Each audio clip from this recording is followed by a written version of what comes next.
Do you remember this? Infinitive constructs of first yod and first nun verbs lose their first letter, add a tav, and segolatize. Turn into like little segolit things with front accent and segols. So the infinitive construct form of yeshav is shevet, and that's what you have here. So you have l on shevet with an e on the end. Those three parts. Do you see all three parts of that in this form? Now what's it mean? The lamed is just kind of there.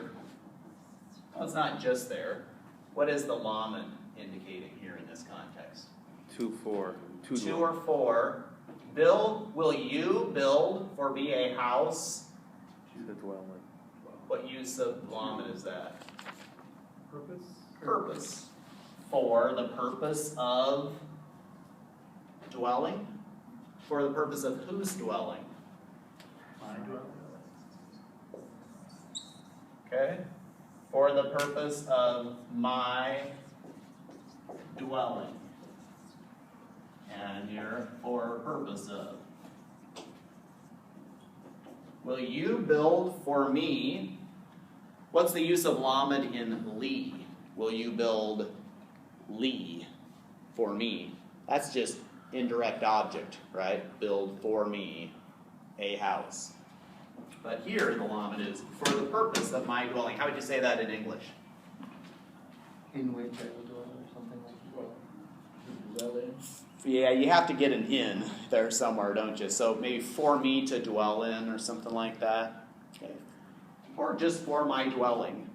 But for my dwelling kind of sounds like dwelling there is a noun or something, right? For my dwelling place or something like that.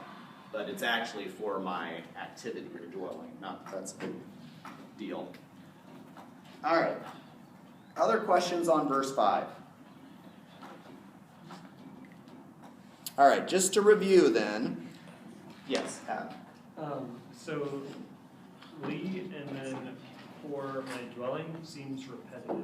Is that for emphasis, or am I just missing the point there? Well, they're kind of saying two different things. The first is what person the action is done for. Build for me.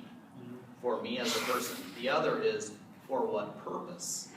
For my dwelling in. Build for me a house for me to dwell in. Yeah, you're right. What would the other purpose be? What else would you do with a house? I don't know, for me to sell. Okay. I mean, language is not always, the goal in language is not always to say as little as possible. There's always gaps, things that remain unsaid that you wish were said, and there's always lots of redundancy built into language. Language is often redundantly redundant. Language sometimes repeats itself.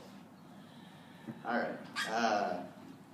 Let's review verse 1 and verse 4, these temporal clause constructions.